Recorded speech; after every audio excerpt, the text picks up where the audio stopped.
Hello friends, welcome to study to learn. आज के इस सेशन में हम डिस्कस करेंगे जो आपका लेक्चरर स्क्रीनिंग एग्ज़ाम है उसमें शिक्षण अभिरुचि वाला सिलेबस जो है इसके अंतर्गत एक टॉपिक दिया है संप्रेषण। ठीक है, तो संप्रेषण से किस तरह के क्वेश्चंस जो है पूछे जाने की संभावना होती है एग्ज़ाम के अंदर, तो इसमें हम इन ऐसे क्वेश्चंस को डिस्कस करने वाले हैं। ठीक है, तो चलिए हम बढ़ेंगे क्वेश्चन फर्स्ट पे। संचार के अवरोधों को दूर करने के उपाय हैं। ठीक है, संचार यानी कि एक दूसरे से कनेक्टिविटी जो होती है उसमें जो अवरोध आते हैं, रुकावट आते हैं, उनको हम कैसे दूर कर सकते हैं।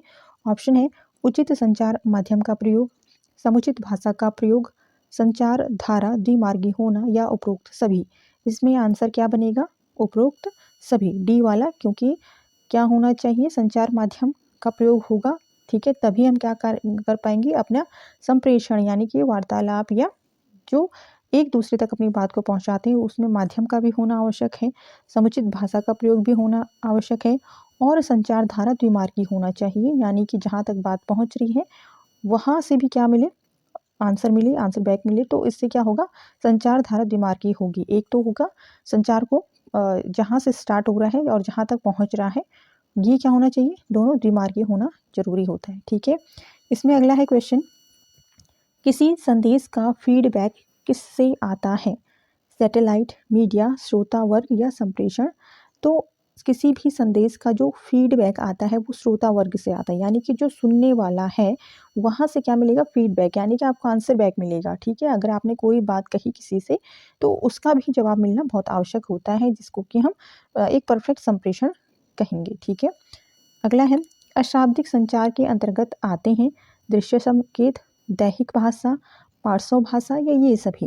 तो जो अशाब्दिक संचार है यानी कि जहाँ पर हम किसी शब्द का प्रयोग नहीं कर रहे हैं, तो इसमें क्या होगा? इसका आंसर होगा ये सभी, क्योंकि दृश्य संकेत, दैहिक भाषा, पार्श्व भाषा ये अशाब्दिक संचार होते हैं। ठीक है, अगला है अर्कुट एक भाग है अंतरंग व्यक्तिगत संचार का, जन संचार का, सामूहिक संचार का या अंतर व्यक्तिक संचार का। तो अर्कुट एक भाग है किसका? सामूहिक संचार का। इसमें आंसर रहेगा आपका सी। ठीक है, आगे बढ़ेंगे। ध्यान न देना किस प्रकार का अवरोध है? ठीक है, ये भी एक रुकावट है संचार माध्यम में, संप्रेषण में। तो ध्यान न देना किस प्रकार का अवरोध होगा? भाषागत, दृष्टिकोणात्मक, संगठनात्मक या व्यक्तिगत। इसमें आंसर होगा दृष्टिकोणात्मक। ठीक है, बी वाला इसमें सही उत्तर होगा।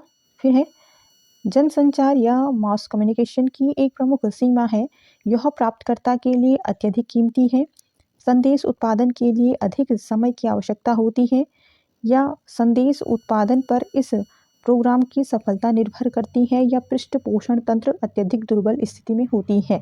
ठीक है, तो इसमें आंसर आपका डी रहने वाला है, पृष्ठपोषण तंत्र अत्यधिक दुर्बल स्थिति में होता है। ठीक है, क्वेश्चन को एक बार फिर देख लें। जनसंचार की एक प्रमुख सीमा है, क्या है? पृष्ठपोषण तंत्र अत्यधिक दुर्बल स्थिति में होता है, ये इसका सही उत्तर रहने वाला है।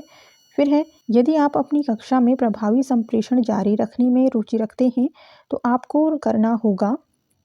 ठीक है, तो आपको किन चीज़ों को फॉलो करना होगा? ऑप्शन है स्पष्ट एवं मध्यम ढंग से विषय वस्तु को पढ़ाना, विषय वस्तु को पढ़ाने के लिए उपयुक्त मीडिया को प्रयोग करना या संदेश भेजने वाले संकेतों को ज्यों का त्यों छात्रों को द्वारा पकड़ जाना। ठीक है, यानी कि पकड़ा जाना होगा, छात्रों द्वारा पकड़ा जाना या मतलब बच्चे जैसे कि तैसे संदेश को कैच कर रहे हैं या संदेशों को तत्काल पकड़ना। ठीक है, तो इसमें आंसर क्या रहने वाला है आपका? यदि आप अपनी कक्षा में प्रभावी संप्रेषण जारी रखना में रुचि रखते हैं तो आपको इसमें से क्या करना होगा? ऑप्शन इसका राइट रहेगा। ठीक है, संदेश भेजने वाले के संकेतों को ज्यों का त्यों छात्रों द्वारा पकड़ जाना, मतलब जैसे ही संदेश भेजा जा रहा है छात्र उसको बिल्कुल उसी तरह से कैच कर सके। ठीक है, ये इसमें आंसर होगा सी। फिर है संप्रेषित गणों का मनोशारीरिक स्तर कक्षा में विचार संप्रेषण की मात्रा तथा प्रकृति को उल्लेखनीय रूप से प्रभावित करता है। इस कथन से आप कितने सहमत हैं? पूर्ण सहमत हैं या आंशिक सहमत हैं या संदिग्ध हैं या पूर्ण असहमत हैं? ठीक है, क्वेश्चन एक बार फिर देख लें। संप्रेषित गणों का मनोशारीरिक स्तर कक्षा में विचार संप्रेषण की मात्रा तथा प्रकृति को उल्लेखनीय रूप से प्रभावित करता है। तो इस कथन से आप सहमत हैं या असहमत हैं, किस तरह से हैं? आपको आंसर बताना होगा। इसमें क्या होगा आंसर? पूर्ण सहमत। ठीक है, इसका आंसर बनेगा पूर्ण सहमत। फिर है विचार संचार को उपयोगी तथा प्रभावी बनाने के लिए सबसे अधिक आवश्यकता होती है किस चीज़ की? सरल भाषा की, क्लिष्ट भाषा की, समुचित भाषा की या विदेशी भाषा की?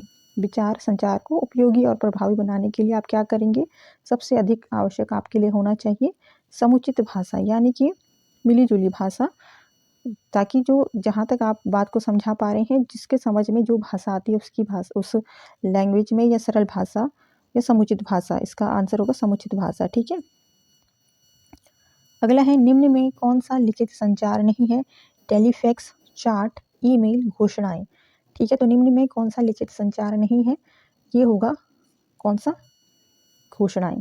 ठीक है, टेलीफैक्स रिटर्न में होता है, चार्ट ईमेल सारे रिटर्न में होते हैं, लिखित में घोषणाएं जो है वो मौखिक संचार में आता है। अगला है कला के रूप में संप्रेषण है मधुर संप्रेषण, वस्तुनिष्ठ संप्रेषण, तकनीकी संप्रेषण या ये सभी? तो इसका आंसर रहेगा कला के रूप में संप्रेषण क्या होता है? एक मधुर संप्रेषण इसको देखा जाएगा। ठीक है। फिर है संगठनात्मक अवरोध के तत्व हैं शोर, समय व दूरी, भय या सभी। अवरोध रुकावट को कहते हैं, संगठनात्मक अवरोध होंगे जहाँ पे मतलब संगठन होगा या इकट्ठे में या एक पूरे के पूरे ग्रुप को कह सकते हैं कि इस तरह से एक अवरोध पैदा करेगा, तो उसमें क्या क्या चीज़ें इंक्लूड होंगी? तो इसका आंसर रहने वाला है आपका डी, क्योंकि शोर, समय व दूरी व भय ये सभी क्या आते हैं? इसके अंतर्गत आते हैं।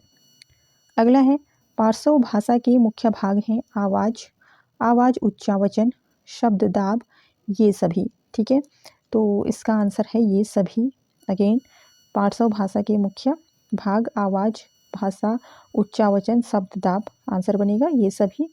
फिर है दिशा के आधार पर संचार के प्रकार हैं अधोमुखी, ऊर्ध्वमुखी, समस्तरीय, ये सभी। तो इसका भी आंसर ये सभी ही होगा।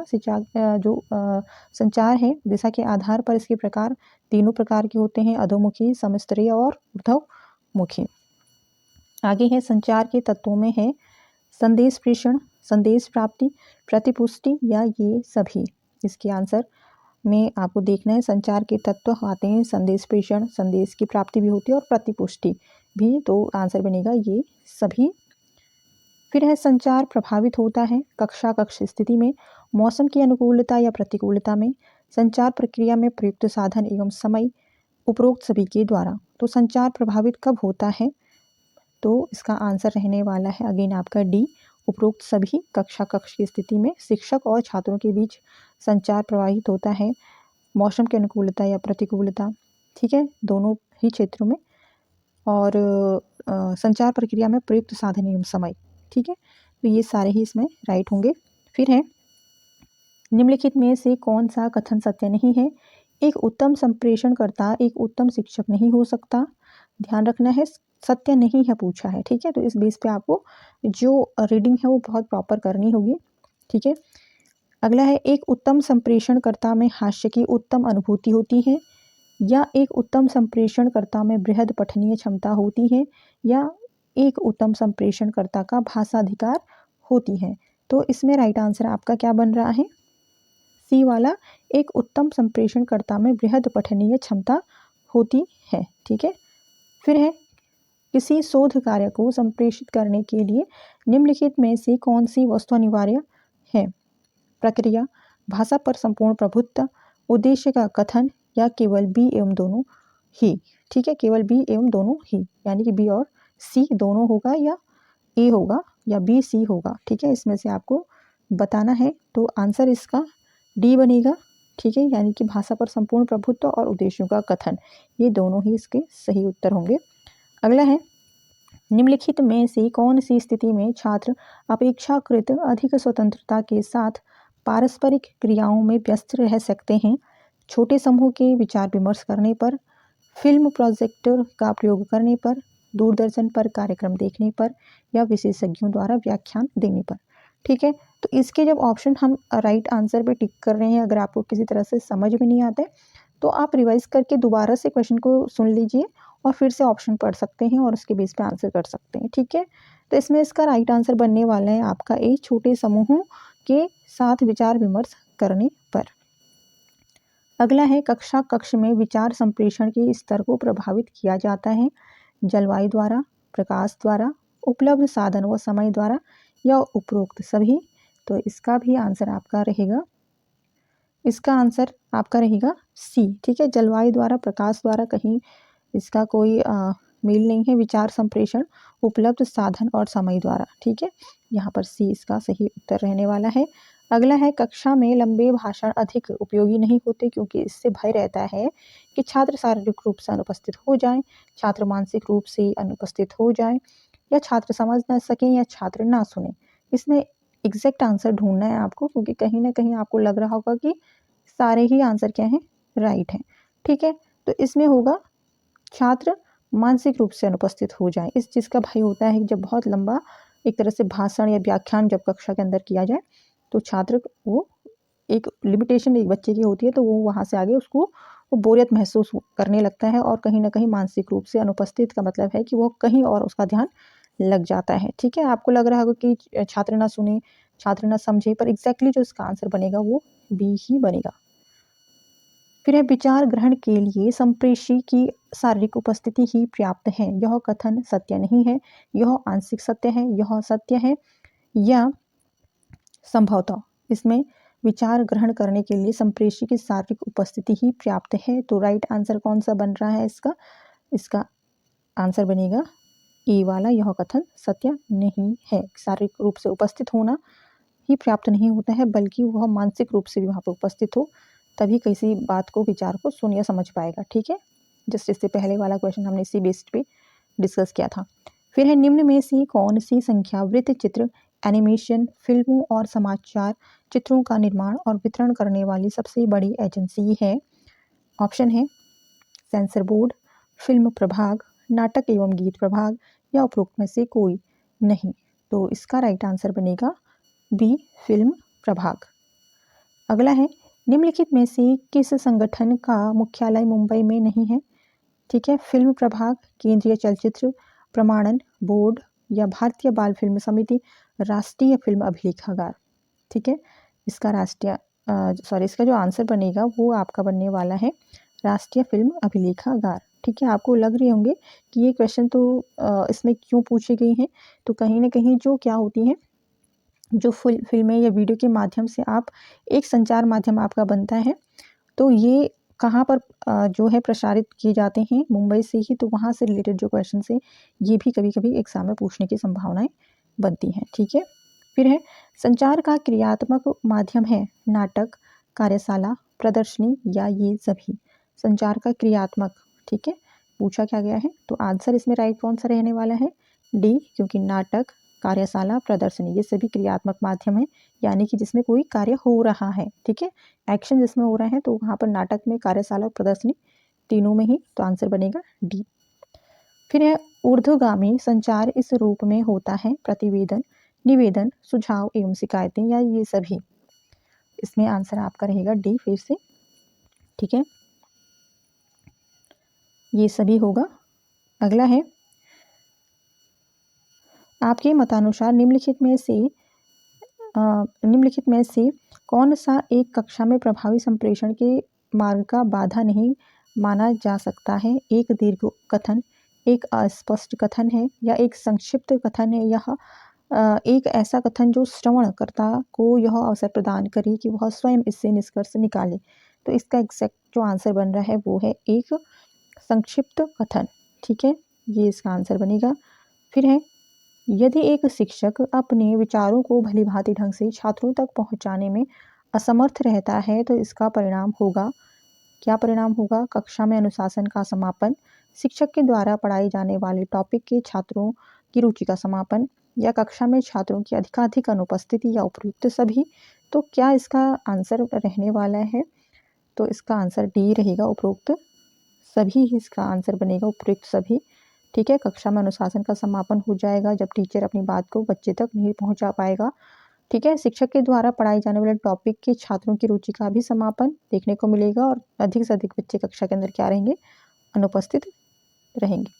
फिर है जो शिक्षक कक्षा में छात्रों को बोलने की स्वतंत्रता बिल्कुल नहीं देते, उनकी कक्षा में विचार संप्रेषण कैसे होता है? ऑप्शन है सफलतापूर्वक चलता है, सफलतापूर्वक नहीं चलता है, छात्रों द्वारा बाधित होता है या अध्यापक द्वारा होता है। ठीक है, जिसमें टीचर क्या करेंगे, बच्चों को बिल्कुल भी बोलने का मौका नहीं देंगे, अपनी बात को रखने का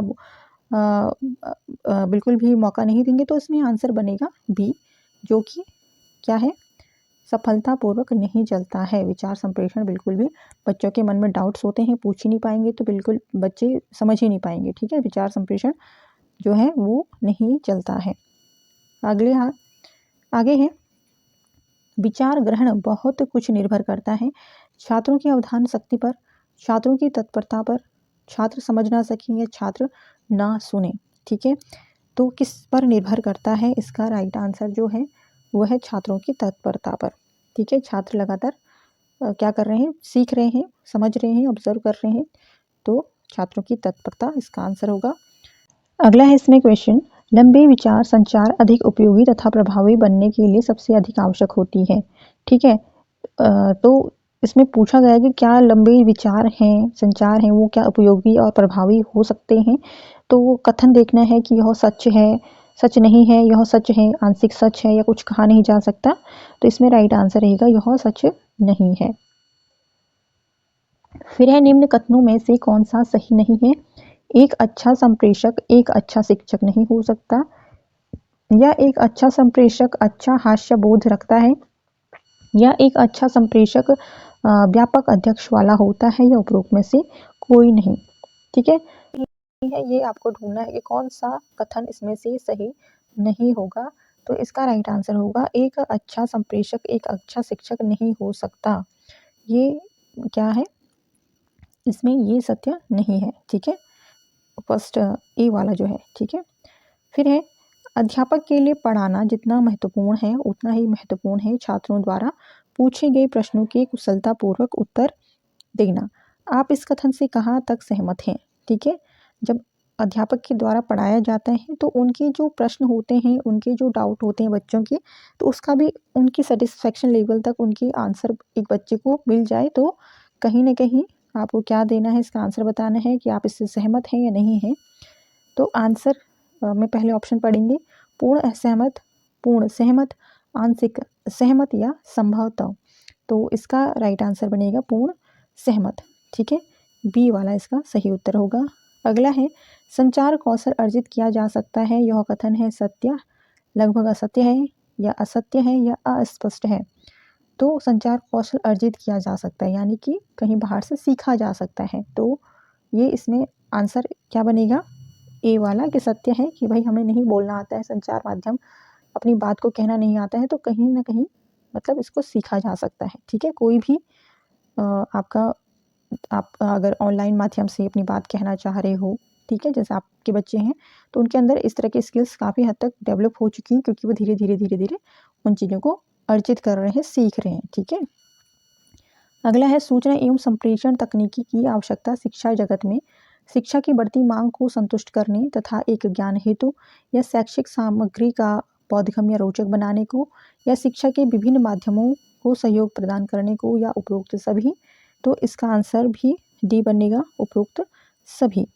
फिर है, आपके अनुसार यदि एक शिक्षक को उत्तम संप्रेषणकर्ता मान लिया जाए तो उसकी कुछ ड्यूटी होनी चाहिए। ठीक है, उत्तम संप्रेषणकर्ता एक शिक्षक है तो उसकी क्या क्या ड्यूटियाँ होनी चाहिए, क्या क्या जिम्मेदारी कह सकते हैं।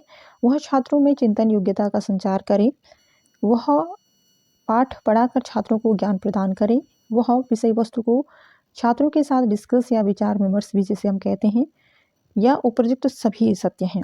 तो इसका राइट आंसर रहने वाला है ए वाला, कि बहुत छात्रों में चिंतन योग्यता का संचार करें। ठीक है, ये जो ड्यूटी है वो शिक्षक की बनती है वहाँ पर, कि छात्रों में भी चिंतन योग्यता, यानी कि किसी विषय पर वह अपने तर्क को रख सके, ऐसा उसका माइंडसेट बना सके टीचर के द्वारा। ठीक है, फिर है, निम्नलिखित में से कौन सी स्थिति में कक्षा सबसे अधिक प्रभावी सिद्ध होगी, यदि शिक्षक छात्रों के स्तर के अनुकूल उन्हें अधिगम अनुभव प्रदान करें, यदि शिक्षक शिक्षण के दौरान छात्रों को रिलैक्स रखें, यदि शिक्षक छात्रों को पढ़ाए जाने वाले विषय वस्तु को तीव्र स्तर में तथा स्पष्ट ढंग से पढ़ाएं, यदि शिक्षक कक्षा में कठोर अनुशासन स्थापित करें। तो इसमें राइट आंसर बनेगा बी वाला, यदि जो शिक्षक हैं वो शिक्षण के दौरान छात्रों को कैसे रखें, रिलैक्स रखें, उन पे एक प्रेशर का माहौल ना बनाएं कि तुम्हें इस चीज़ को सुनना है, ध्यान से सुनना है, बल्कि रिलैक्स मूड में बच्चे को उनकी रुचि के अनुसार अपनी बात तक उन तक पहुँचाएँ, ठीक है। फिर है कक्षा में विचार संचार निर्भर करता है अध्यापक की भाषण कला पर, विषय की कठिनाई पर, छात्रों की योग्यता पर या कक्षा की अंतःक्रियाओं पर। तो इसका आंसर बनेगा डी, कक्षा की अंतर क्रियाओं पर। अंतर क्रियाओं का मतलब जिसमें शिक्षक और छात्र दोनों ही भागीदार हों, ठीक है, दोनों ही विचार संचार उनके बीच मतलब लगातार हो रहा हो, एक अपने प्रश्न पूछने और अपने प्रश्न के उत्तर दोनों तरफ से वहाँ पर ये एक तरह से माहौल बना हो कक्षा के अंदर, ठीक है। अंतर क्रिया उसी को कहते हैं। फिर है यदि अध्यापक को लंबे भाषण देने भी पड़े तो उसे बीच बीच में क्या करना चाहिए बताइए। रुकना चाहिए, प्रश्न पूछने चाहिए, संकेत करना चाहिए या धारा प्रवाह बोलना चाहिए। तो इसका आंसर है प्रश्न पूछने चाहिए, ठीक है। बीच बीच में बच्चे के अंदर की क्यूरियोसिटी को जगाते हुए कि वह कहीं ना कहीं बच्चे क्या करते हैं, सुनना बंद कर देते हैं, लेकिन अगर बीच बीच में प्रश्न पूछे जा रहे हैं तो बच्चे एक तरह से बिल्कुल प्रेजेंट माइंड होकर के सुनते हैं फिर, ठीक है। और फिर आंसर करने के लिए वो एक तरह से उनके अंदर क्यूरियोसिटी रहती है कि इसका आंसर देना है, तो इसलिए वो कोई चीज़ को भी बहुत अच्छे से सुन लेते हैं।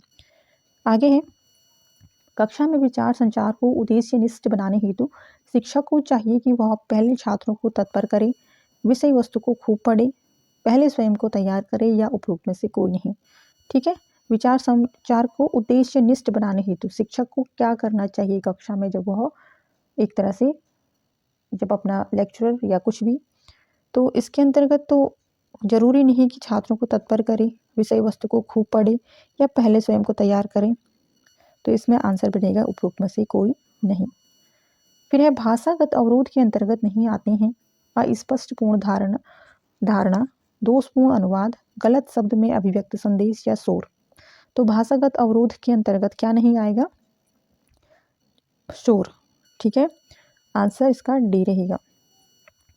फिर सामुदायिक रेडियो एक प्रकार की वह सेवा है जो रुचि पैदा करती है स्थानीय श्रोतागणों के लिए, शिक्षा के लिए, मनोरंजन के लिए या समाचार के लिए। तो सामुदायिक रेडियो एक प्रकार की वह सेवा है जो रुचि पैदा करती है शिक्षा के लिए, ठीक है। फिर है इनमें से कौन प्रभावी संचारण में अवरोधक नहीं है, अशुद्ध भाषा, दोषयुक्त रूपांतरण, विभिन्न मूल्यांकन, पुनर्निर्वेशन एवं अर्थ का सिद्धांत। तो इसका राइट आंसर है पुनर्निर्वेशन एवं अर्थ का सिद्धांत। फिर है भारत में एजुकेशनल टीवी पहली बार आरंभ किया गया 1961 में, 1959 में, 1968 में या 1971 में। तो इसका जो राइट आंसर रहने वाला है वो है ऑप्शन बी 1959 में पहली बार एजुकेशनल टीवी जो था भारत में इस्तेमाल किया गया था या शुरू किया गया था। फिर है हार्डवेयर टेक्नोलॉजी में नवीनतम विकास है एफएम चैनल की उत्पत्ति या जे चैनल के समावेश या एम चैनल का समावेश या स्टार चैनल का समावेश, ठीक है। इसका आंसर क्या बनेगा, एफएम चैनल की उत्पत्ति, ठीक है। रेडियो के माध्यम से जो था हार्डवेयर टेक्नोलॉजी में नवीनतम विकास था एफएम चैनल की उत्पत्ति। फिर है CHEER का तात्पर्य है, इसका फुल फॉर्म आपको बताना है, इसे ध्यान से देख लें। Children enrichment education through radio, a child health education electronic recording, या children for engineers and energy requirement या उपरोक्त में से कोई नहीं। तो CHEER का जो सही अर्थ है उसे नोट कर लें, इसका आंसर इसमें बनेगा children enrichment education through radio, ठीक है, ये इसका अर्थ होगा। फिर है अध्यापक को प्रभावी संप्रेषण कला में पारंगत होना चाहिए, क्या आप इस कथन से सहमत हैं, नहीं, कुछ कुछ, संभवतः यहाँ। तो इसमें पूछा क्या गया है इसे समझ लें, अध्यापक को प्रभावी संप्रेषण कला में पारंगत होना चाहिए, मतलब एकदम निपुण होना चाहिए, एक्सलेंट होना चाहिए। तो इसमें आप आंसर देंगे हाँ, ठीक है। कहीं ना कहीं टीचर को एक अच्छा संप्रेषक होना भी चाहिए। फिर है एक कक्षा में संप्रेषण के मार्ग में सबसे बड़ा व्यवधान है कक्षा में अत्यधिक शोर, शिक्षक को विषय वस्तु की अस्पष्टता, कक्षा के बाहर शोर एवं अन्य व्यवधानों की उपस्थिति या सहायक शिक्षण सामग्री में कमी। ठीक है, तो एक कक्षा में जो है संप्रेषण के मार्ग में सबसे बड़ा व्यवधान कैसे आता है? कक्षा में जब अत्यधिक क्या हो? शोर हो। ठीक है, इसीलिए डिसिप्लिन मेंटेन किया जाता है कक्षा के अंदर। फिर है, एक शिक्षक को प्रभावी संप्रेषणकर्ता के रूप में स्वयं को कक्षा में स्थापित करने के लिए कौन सा उपाय अपनाना चाहिए? ऑप्शन देखें, वह अधिकाधिक शिक्षण सामग्री का प्रयोग करे, या वह जो कुछ भी पढ़ाए उसे छात्रों के उपयुक्त होना चाहिए, वह शिक्षण करते हुए बीच बीच में छात्रों से प्रश्न पूछे, या वह किसी पाठ के संदर्भ में पूछे जाने वाले प्रश्नों के सही उत्तर ढूंढने में छात्रों की मदद करे। तो इसमें आंसर क्या रहने वाला है? इसका आंसर रहेगा डी वाला, क्योंकि वह किसी पाठ के संदर्भ में पूछे जाने वाले प्रश्नों के सही उत्तर ढूंढने में छात्रों की मदद करें। ठीक है, ये इसका सही आंसर होगा। फिर समस्त औपचारिक एवं अनौपचारिक संप्रेषणों में निम्नलिखित गुण निहित रहता है: संरचनात्मक, असंरचनात्मक, विवेकदत्ता या समानता। तो इसका राइट आंसर बनेगा डी, समानता। ठीक है, समानता इसका क्या बनेगा? सही उत्तर रहेगा। आगे है, क्लोज सर्किट टेलीविज़न लाभदायक है किसके लिए? केवल एक स्थान पर रहने वाले सीमित श्रोताओं तथा दर्शकों के लिए, बड़े समूह के संप्रेषण के लिए, कक्षा में केवल कमज़ोर छात्रों के लिए, या उपरोक्त में से कोई नहीं। क्लोज सर्किट टेलीविज़न जो है लाभदायक किसके लिए होता है? केवल एक स्थान पर रहने वाले सीमित श्रोताओं तथा दर्शकों के लिए, जिसका नाम ही क्या है? क्लोज। क्लोज मतलब होता है पास, केवल एक स्थान पर रहने वाले सीमित श्रोताओं तथा दर्शकों के लिए। ठीक है, फिर है overhead project short circuit TV कक्षा अध्यापन के लिए अधिक उत्तम है क्योंकि यह सस्ता तथा स्वचालित होता है, या इसमें चित्र इच्छानुसार क्रम से दिखाए जाते हैं और आगे बढ़ जाने वाले चित्रों को पुनः लौटाया जा सकता है, या इसके द्वारा प्रस्तुत की गई सूचना को सरलता से मस्तिष्क में बिठाया जा सकता है, या इसका प्रयोग सरल है। इसमें आंसर क्या होगा? Overhead project short circuit TV कक्षा के अध्यापक के लिए क्या है? सबसे एग्जैक्ट आंसर इसमें मिल रहा है डी वाला, कि इसका प्रयोग कैसा है? सरल है। ठीक है, फिर है, विचारों का आदान प्रदान तभी फलदायी होता है जब संप्रेषण धारा दोनों तरफ से खुली होती है। इस कथन से आप सहमत हैं? ठीक है, कैसे सहमत हैं? संभवतः पूर्ण सहमत हैं, या असहमत हैं, या बहुधा हैं? बहुधा मतलब अधिक है। ठीक है, तो विचारों का आदान प्रदान तभी फलदायी होगा, यानी कि वो सक्सेस होगा, जो कोई बात है वो किसी ने कही और किसी ने सुनी समझी और उसका प्रयोग किया, तो ये फलदायी होगा जब संप्रेषण धारा दोनों तरफ से खुली होती है। तो ये इस कथन से आप कैसे हैं? संभवतः बिल्कुल क्या होंगे? सहमत होंगे। ठीक है, संभवतः इसका राइट आंसर बनेगा। फिर है, संचार की प्रक्रिया का आवर्धन होता है परस्पर संबंध स्थापित करने के द्वारा, सुरक्षा तथा विकल्पों को चयन करने की स्वतंत्रता, आपस में बिना किसी दबाव के अनौपचारिक ढंग से मिलने के द्वारा, या उपरोक्त सभी। तो इसका आंसर रहने वाला है ऑप्शन डी, उपरोक्त सभी। ठीक है, फिर है, संप्रेषण की कुशलता बढ़ती है धन से, अंतःक्रिया से, अनुभव से, प्रशिक्षण से। इसका राइट आंसर कौन सा होगा? कुशलता बढ़ती है किससे बढ़ेगी? संप्रेषण की कुशलता। इसमें आंसर होगा बी, अंतःक्रिया से। आगे है, विचार ग्रहण करने के लिए संप्रेषण की मानसिक उपस्थिति अनिवार्य होती है। तो ये बात सत्य है, या कुछ कुछ सत्य है, यह पूर्ण असत्य है, या कुछ कह नहीं सकते हैं इसके बारे में। तो इसका आंसर आपको बताना है। तो विचार ग्रहण करने के लिए संप्रेषी की मानसिक उपस्थिति अनिवार्य है, तो यह कथन कैसा है? सत्य है। ये इसका आंसर होगा। फिर है, दूरदर्शन द्वारा प्रसारित शैक्षणिक कार्यक्रम लाभदायक हैं क्योंकि यह सांसारिक घटनाओं को बिल्कुल वास्तविक रूप में प्रस्तुत कर सकता है, यह सूक्ष्म रूपीय जीवन को आवर्धित करके दिखा सकता है, यह और उसे टीवी पर प्रस्तुत कर सकता है, या यह दर्शकों के एक बड़े समूह को एक ही ऑडिटोरियम में बैठकर देखने का अवसर प्रदान करता है, अथवा विभिन्न स्थानों पर रहने वाले दर्शकों को एक साथ देखने की व्यवस्था कर सकता है, या उपरोक्त सभी। तो इसमें कहीं ना कहीं आंसर क्या बन रहा है? सारे ऑप्शंस पढ़ने के बाद उपरोक्त सभी बाकी आप ऑप्शंस को रिपीट करके पढ़ सकते हैं, ठीक है, अगर आपको डाउट भी रहता है तो।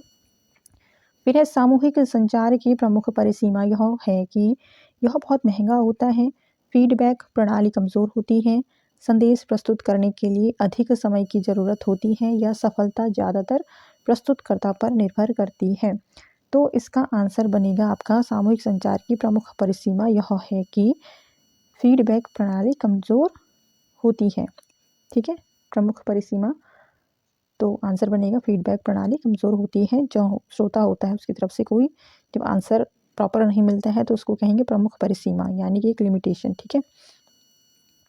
फिर है प्रभावी संप्रेषण संपन्न होगा यदि स्रोत आकर्षक एवं प्रभुत्वपूर्ण है, संदेश को श्रवणकर्ताओं के अनुकूल डिज़ाइन किया गया है, अत्याधुनिक संप्रेषण टेक्नोलॉजी का उपयोग किया गया है, या संदेश ग्रहणकर्ता उन्हें प्राप्त करने के लिए निष्क्रिय है। इसका राइट आंसर कौन सा रहेगा? क्वेश्चन 59 है, इसका राइट आंसर है प्रभावी संप्रेषण संभव होगा यदि क्या होगा, संदेश को श्रवणकर्ताओं के अनुकूल डिज़ाइन किया गया है, ठीक है। फिर है एक प्रभावी संप्रेषण प्रक्रिया में आवश्यकता नहीं होती।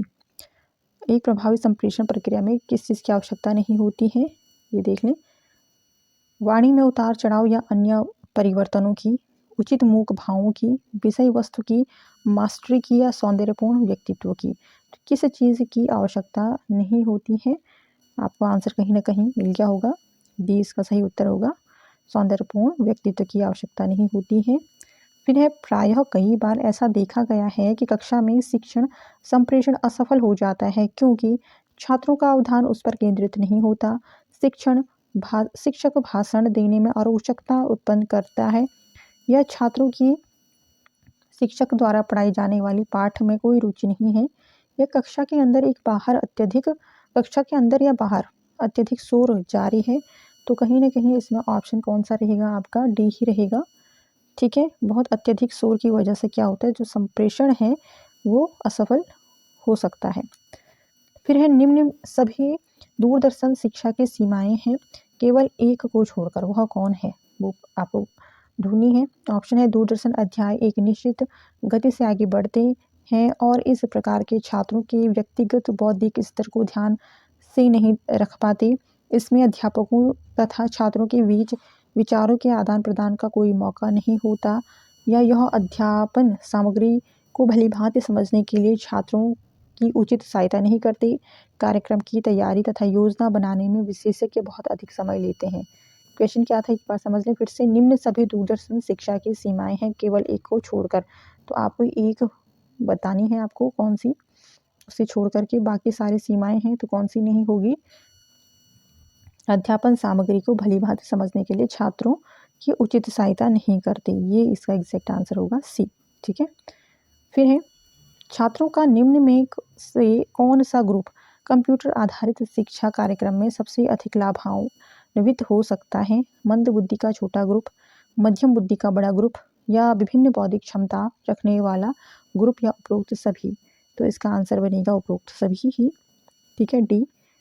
फिर है कंप्यूटर सॉफ्टवेयर का प्रयोग किया जा सकता है डिमॉन्स्ट्रेशन के लिए, या डेमोन्स्ट्रेशन होता है मतलब जिसमें आप खुद से किसी कार्य को कर रहे हैं, लिखने तथा पढ़ने के लिए एक सुनियोजित एवं पूर्व निर्धारित ज्ञान कार्यक्रम के रूप में, या छात्रों की प्रगति का मूल्यांकन करने वाली मशीन के रूप में, ठीक है। सॉफ्टवेयर का प्रयोग किया जा सकता है कैसे? इसका राइट आंसर बनेगा आपका सी वाला, एक सुनियोजित एवं पूर्व निर्धारित ज्ञान कार्यक्रम के रूप में।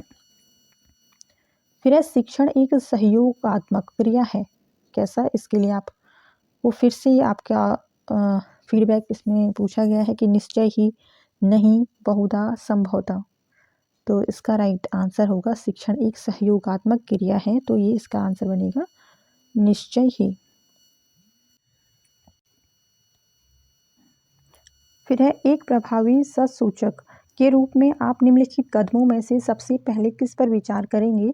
ऑप्शन है संचार के माध्यमों का चयन करना, मूल्यांकन प्रक्रिया की योजना बनाना, संचार के उद्देश्य निर्दिष्ट करना, या संचार के लिए विभिन्न माध्यमों की पहचान करना, ठीक है। तो इसका जो राइट आंसर है वो है सी वाला, संचार के उद्देश्य निर्दिष्ट करना, ये इसका सही उत्तर होगा। फिर है उद्देश्य आधारित संप्रेषण ही सटीक तथा वस्तुनिष्ठ होता है। क्या आप इस कथन से सहमत हैं? ठीक है, किसी उद्देश्य आधारित संप्रेषण यानी कि जिसमें कोई उद्देश्य है, छात्रों को कोई बात को पहुंचानी है या कहीं भी किसी भी पर्सन तक आपको कोई बात पहुंचानी है, उसमें उद्देश्य आपका क्या होगा? एक उद्देश्य होगा आपका, ठीक है। तो सटीक तथा वस्तुनिष्ठ होता है। तो इसका राइट आंसर क्या बनने वाला है? इसका आंसर बनेगा पूर्ण रूप से सहमत, ठीक है। फिर है टीवी तथा फिल्म प्रोजेक्ट द्वारा सामग्री को बढ़ावा देने में संचार का अच्छा ढंग नहीं हो सकता है। ऑप्शन है जनसभाएं, पदयात्रा, सड़कों पर नाटकों का आयोजन, प्रदर्शन तथा रैली। तो इसका राइट आंसर रहने वाला है आपका डी, प्रदर्शन तथा रैली। डी इसका सही उत्तर होगा।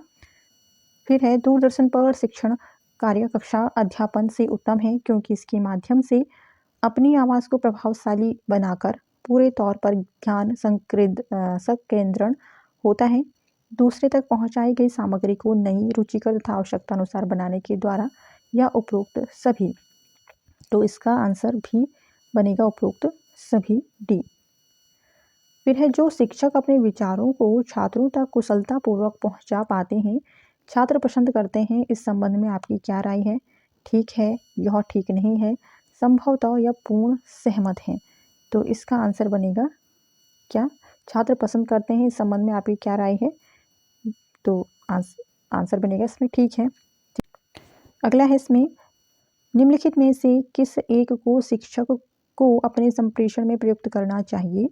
स्पष्ट, संक्षिप्त एवं निम्न स्तर, दीर्घ स्वर, स्पष्ट एवं उच्च स्वर या मंदिम स्वर। तो इसमें आंसर रहने वाला है आपका दीर्घ स्वर, ठीक है। फिर है एक प्रभावी संप्रेषण में आप निम्नलिखित में से किस पद को प्राथमिकता प्रदान करेंगे? ठीक है, संप्रेषण के लिए चैनल का चयन करना, मूल्यांकन प्रक्रिया का नियोजन करना, या संप्रेषण के उद्देश्यों का विशिष्टीकरण करना, या संप्रेषण के लिए विभिन्न प्रकार के मीडिया का चयन करना। तो इसका उत्तर रहेगा सी, संप्रेषण के उद्देश्यों का विशिष्टीकरण करना। फिर है एक प्रभावी संप्रेषण संदेश ग्रहणकर्ता में उत्पन्न करता है प्रसन्नता, स्वीकृति, इसे अन्य व्यक्तियों तक पहुंचाना या चिंतन। प्रभावी संप्रेषण जो होता है, जहां तक संदेश जो पहुंच रहा है, जो ग्रहण करता है, रिसीवर है, उसमें क्या चीज़ उत्पन्न होती है? इसका जो आंसर होगा वो है बी, स्वीकृति। स्वीकृति का मतलब होता है उसने को रिसीव किया है, ठीक है, संदेश को सुना, समझा है। फिर है किस संचार का साक्ष्य स्थायी होता है? लिखित, मौखिक, लिखित एवं मौखिक, या इनमें से कोई नहीं। तो संचार का साक्ष्य स्थायी का मतलब होता है जो बिल्कुल एक तरह से परमानेंट, ठीक है, जिसे हम कहते हैं। लिखित क्या होगा? साक्ष्य स्थायी होता है। तो उसमें आंसर ए बनेगा। फिर है अशाब्दिक संचार के लिए कितने प्रकार हैं? 1, 2, 5, 11। अशाब्दिक संचार के कितने प्रकार होते हैं? इसमें आंसर बनेगा सी, 5, ठीक है। फिर है निम्न में से कौन सी पार्श्व भाषा नहीं है? स्वर का उतार चढ़ाव, बोलने की गति, अल्प विराम या समय भाषा। तो इसमें जो राइट आंसर रहने वाला है वो है समय भाषा। पार्श्व भाषा नहीं है तो समय भाषा कोई नहीं होती इसमें। फिर है श्रवण जो कि संचार का सबसे महत्वपूर्ण पहलू है, में सुधार लाया जा सकता है। पूरे तौर पर ध्यान संकेंद्रण द्वारा दूसरे तक पहुंचाई गई सामग्री को नई, रुचिकर तथा आवश्यकता अनुसार बनाने के द्वारा, या अपनी आवाज़ को प्रभावशाली बनाकर, या उपरोक्त सभी। तो इसका अगेन आंसर बनने वाला है आपका उपरोक्त सभी। फिर है विचारों के आदान प्रदान के लिए भाषा की सदैव आवश्यकता हो ऐसा नहीं है। इस कथन से आप कहाँ तक सहमत हैं? ऑप्शन है सहमत, प्रायः, संभवतः, या पूर्ण सहमत। आंसर इसमें बनेगा आपका सहमत, ठीक है। फिर है संप्रेषण या विचार प्रेषण के लिए जो शैली, ढंग तथा विधि अपनाई जाती है वह विचार संप्रेषण के उद्देश्यों पर निर्भर करती है, ठीक है। तो ऑप्शन है यह सही है, यह सत्य नहीं है, संभवतः यह सही है, या यह कभी कभी ही सही है। तो इसमें आपका आंसर क्या रहने वाला है? संप्रेषण या विचार प्रेषण के लिए जो शैली, ढंग तथा विधि अपनाई जाती है वह विचार संप्रेषण के उद्देश्यों पर निर्भर करती है। आंसर रहेगा यह सही है। फिर है विशाल समूह के संचार में निम्नलिखित में से किस माध्यम का प्रभावशाली ढंग से प्रयोग किया जा सकता है। ठीक है, option television, overhead project, video, computer. तो किस माध्यम का प्रभावशाली ढंग से प्रयोग किया जा सकता है विशाल समूह के संचार में। ठीक है, तो आपको बताना है इसका आंसर। आंसर होगा ए टेलीविजन। ठीक है, जहाँ से एक कार्यक्रम जो है प्रसारित हो रहे हैं, लेकिन वह पूरी दुनिया भर में आप देख सकते हैं, तो इस बेस पे विशाल इसका आंसर रहेगा। फिर है सार्थक संप्रेषण में निहित है छात्र कल्याण, छात्र के व्यक्तित्व का विकास, प्राचार्य की भलाई या विद्यालय की प्रगति। तो इसका आंसर रहेगा छात्र के व्यक्तित्व का विकास। ठीक है, बी इसका सही उत्तर होगा। पृष्ठपोषण से संप्रेषण प्रक्रिया में लाभ प्राप्त होता है। यह संप्रेषण का शुद्ध एवं स्पष्ट बनाता है या यह विषय वस्तु को समझने में लाभकारी होता है। यह संदेश भेजने वाले में दोष ज्ञात करता है या यह संदेश प्राप्तकर्ता के दोष खोजता है। इसका राइट आंसर वो है, यह संप्रेषण को क्या करता है, शुद्ध एवं स्पष्ट बनाता है। पृष्ठपोषण से जो संप्रेषण प्रक्रिया में लाभ होता है तो शुद्ध एवं स्पष्ट बनाता है संप्रेषण को। फिर है निम्नलिखित में से कौन सा ऐसा समूह है जो कक्षा में संप्रेषण प्रक्रिया को दोषयुक्त नहीं बनाता। ऑप्शन है व्युत्क्रमीकरण या रिवर्सिंग, मूल्यांकित करना, केंद्रित करना यानी कि फोकसिंग, या मूल्यांकित करना, केंद्रित करना या उद्धरण देना, या मूल्यांकित करना, केंद्रित करना या करना बड़ा चढ़ाकर। ठीक है, बताना। तो इसमें आंसर कौन सा रहेगा, पहले डी वाला भी देख लेते हैं। मूल्यांकित करना, उद्धरण प्रस्तुत करना या बड़ा चढ़ाकर बोलना। ठीक है, तो इसमें आंसर रहने वाला है आपका डी वाला ही। ठीक है, ये इसका सही उत्तर होगा। फिर है प्राय संप्रेषण में प्रत्यक्षीकरण, धारणा एवं पुनर्वहन की स्थिति होती है। तो ऑप्शन है स्रोत चरों के समान, संदेश चरों के समान, संदेश प्राप्तकर्ता के समान या चैनल चरों के समान।